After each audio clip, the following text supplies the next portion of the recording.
Hi everyone, welcome to my channel. ముందుగా ఈ video చూసి ముందు జై శ్రీరామ్ అని కామెంట్ చేయండి. అలాగే వీడియో మీకు నచ్చినట్లయితే లైక్ చేసి కామెంట్ చేసి సబ్స్క్రైబ్ చేసుకుని షేర్ చేయండి. వీడియోను స్టార్ట్ చేద్దాం. విష్ణుమూర్తికి సుదర్శన చక్రం ఎలా వచ్చిందనే కథ పురాణాలలో చాలా ప్రసిద్ధమైనది.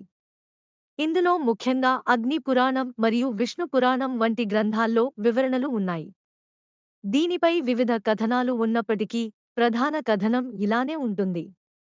కథా సారాంశం: ఒకసారి భూమిపై అధర్మం విపరీతంగా పెరిగిపోయింది.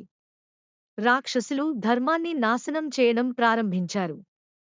ఆ సమయంలో దేవతలు విష్ణుమూర్తిని శరణు కోరారు. ఆ ధర్మాన్ని కాపాడేందుకు, అధర్మాన్ని సంహరించేందుకు శక్తివంతమైన ఆయుధం అవసరమయ్యింది.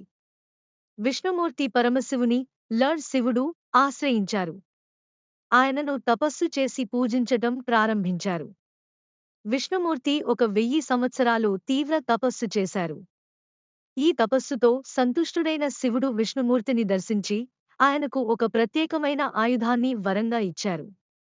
అదే సుదర్శన చక్రం. సుదర్శన చక్ర విశేషతలు: సుదర్శన చక్రం విశిష్టమైన ఆయుధం.